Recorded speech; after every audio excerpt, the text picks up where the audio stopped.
Hello there, my fellow book lovers. Welcome to Lyssa Reads. And today we are discussing yet another romantic book. You know, me and my romance, we just go together. And it's a book which you saw on Instagram, you saw on YouTube. I'm pretty sure everyone was talking about it at some point. I'm a little bit late to the party, but regardless, I decided to share my thoughts on this book. So this is Undercover Bromance by Lyssa K. Adams. I saw this book in the library. It only got added to my library in October 2020, so still fresh, still new, even though we're already in October 2021. But I was just intrigued by the description here in the back, so I was like, okay, sounds interesting, let's give it a go. It's also a book club pick for months of October in my book club, which is called Brews and Reads. If you guys are not member of my club, we have a pretty neat community on Facebook. We have a Facebook group, we have Instagram page, everything would be linked down below, so check it out. And let me just dive in. So this is the second book in the series, and I haven't read the first book. This is all just very new to me. I heard about Bromance Book Club series, but I don't know, I was kind of not into it, I guess. So this book is a second book, and it's about Liv Papandreas, who is a pastry chef in a very famous restaurant in Nashville, Tennessee. And then one day she finds out that the hostess of the restaurant is being sexually harassed by their boss. And she hates the boss as it is, because, he's a jerk. He's like this douchebag. Who's quite pretentious. He doesn't treat his employees right. He just thinks that he is the best there is in the restaurant business in Nashville, maybe in whole United States altogether, I don't know. But basically she cannot stand him. She's been working with him for over a year, and she could barely tolerate it. And then on top of that, she finds out that he is a sexual predator, and she tries to convince this hostess to come forward. So she gets actually fired on the spot, and then she tries to convince the hostess to come forward, but she says that she's not interested, that Liv doesn't know what she saw, and it's none of her business, just stay out of it. But Liv, being good girl as she is, she cannot just let it go, and she just thinks that that hostess Jessica, that she's scared, so she decides to pursue this whole vendetta regardless. So that's one side of a story. And we also have a main character who is here on the cover. So it's Braden Mack, who is actually a president of a book club. Hello. And it's a book club for men where they read romance. I mean, honestly, as sweet as it sounds, I don't think it would ever happen in real life. Yes, on paper, Braden is like this superhero, dreamy guy, like every girl would dream to be with someone like Braden. And he's masculine, but at the same time he likes some rom-com books, he likes chick lit, he likes romantic novels. I don't think it exists in real life. I don't think that any guy truly enjoys romantic novels. And I think it's not just because it's seen in a negative way. It seems like romantic novels is just it's chick lit, right? I just think that genuinely the genre is not really appealing to them. But it might be my opinion, maybe I'm wrong, maybe there are guys out there who enjoy romantic novels. So yeah, him, and then I think there is maybe 7 more guys in the book club with him. And there are some references to the first story, but I haven't read that, so I'm not really catching on that. But basically, they all like have good hearts, lots of money, which is also interesting how they recruit to that book club, because all of the guys are like either NFL players. So he's a restaurateur. He owns several bars, like which are booming in Nashville. So it's like kind of like a book club for rich guys, I think. And it just so happens that all of them are like those romantic heroes, and they're all great. And yeah, I think that part was a little bit cheesy and a little bit unrealistic. But anyways, I think that mostly this book focuses on dynamic of relationship between Braden and Liv.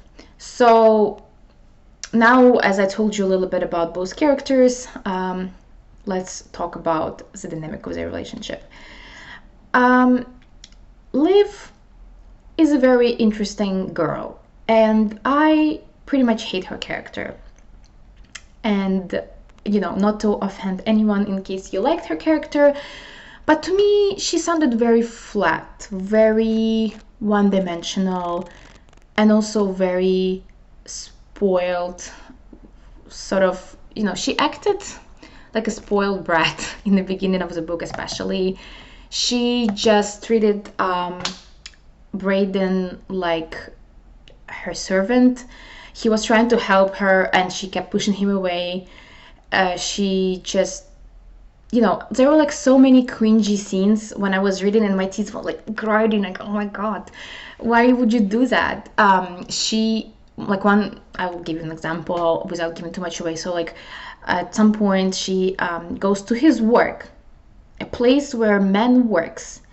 She goes into his office, she sits down on a chair, she puts her feet on his table, and then he comes in and he's like, oh hey, I didn't know you were here. And she starts talking to him like hey, what's up?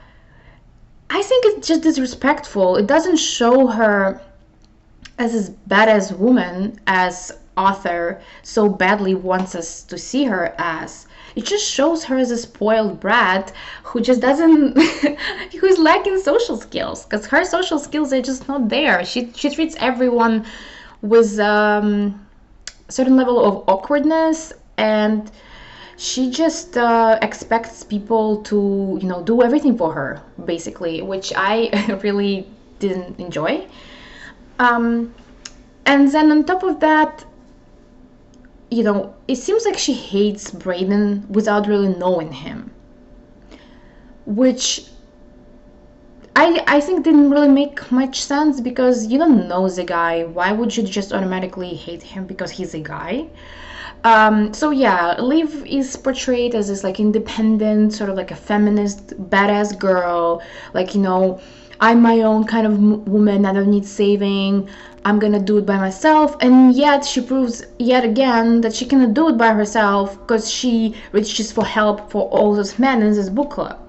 So maybe she's not as badass as she thinks she is, or I don't know. To me, some of the dialogues, some of her patterns of behavior, didn't really like her, didn't really care for her. But Braden, on the other hand, is portrayed as this, as I mentioned, this like superhero, this amazing guy who dates multiple women, because he's very good looking, apparently.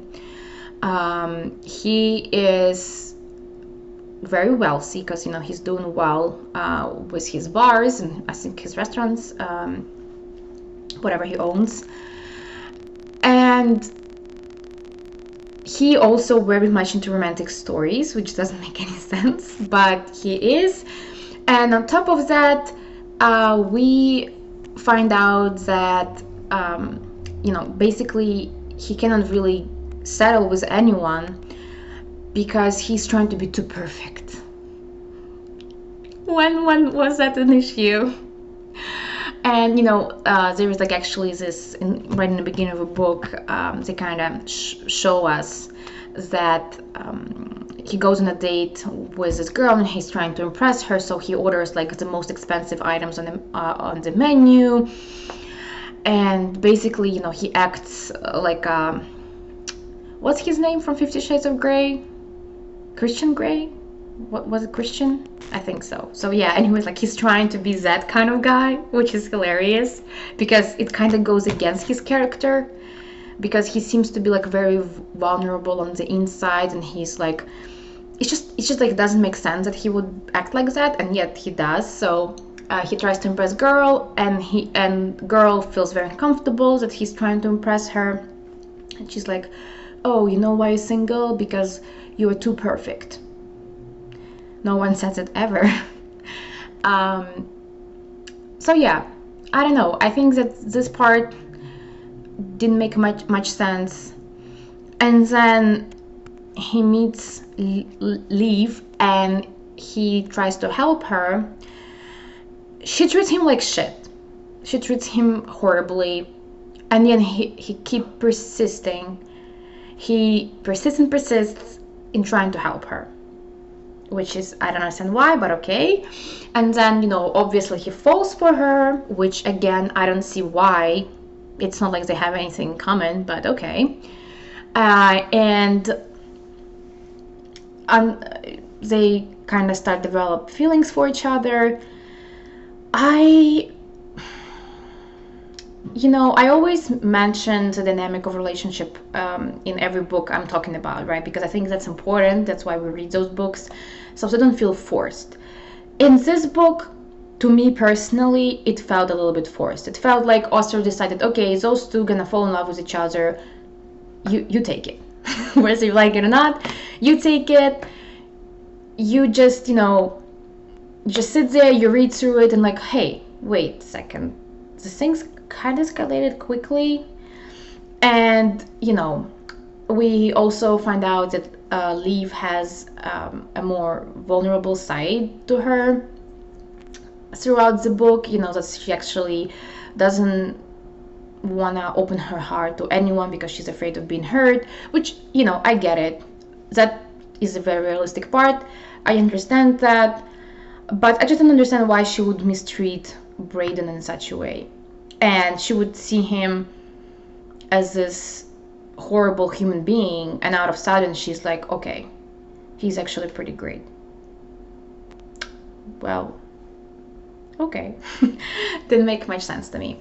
So I'm actually pretty much in the end of the book. I haven't finished it yet, but I kind of have a feeling how it's gonna end.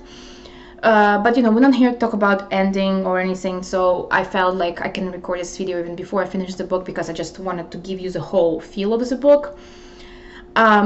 So what are my overall thoughts? Did I like it? I did. It was alright. It wasn't my favorite read this year, but it was okay. I'm not regretting reading it. It's just, again, you know, sort of the downsides of this book were that the relationship felt forced. Didn't care for the main character. She just didn't make much sense. Though she does have some good qualities as a person. You know, she tries to help this girl get over sexual harassment, and you know, she fights for what she believes in, which I think is awesome. I just didn't like the way how it was pushed and how it was executed, and how we were supposed to see her, because author wanted us to see her as this badass woman. It wasn't really convincing to me enough. Like I didn't really see her in that light. And yeah, as I said, there are some plot holes. Like I don't think that Braden would be this guy and at the same time this kind of guy. Didn't really understand why Liv hated him so much. Didn't really understand why, after Liv being so rude to him for so long, so many times, he still liked her and actually fell for her. But it's an interesting story because, you know, there is some action happening, and there's some vengeance, and you know, they're trying to get the bastard and sort of, you know, help those women come forward, which I think is it's a great message in the book. And I think you know, in the light of Me Too movement and everything happening in the world, I feel like, you know, it's an interesting modern take on sexual harassment, which I think was great. So that part was interesting, but again, you know, in some things it was lacking for me. So if I to rate this book from 1 to 5 scale, I would probably say it is somewhere around 3 for me. I don't know if I would ever reread it, but it was a good read. It was entertaining. So yeah, you decide for yourself if you want to give it a shot, if you want to start with the first book. I don't think they are that much connected. They are connected, and as I mentioned, there are some references, but you can basically pick up any book and read it as its own story. I hope that you guys enjoyed this video. If you did, please don't forget to give me a thumbs up. Don't forget to subscribe to my channel so I can make more videos for you guys, and I will see you soon. Bye!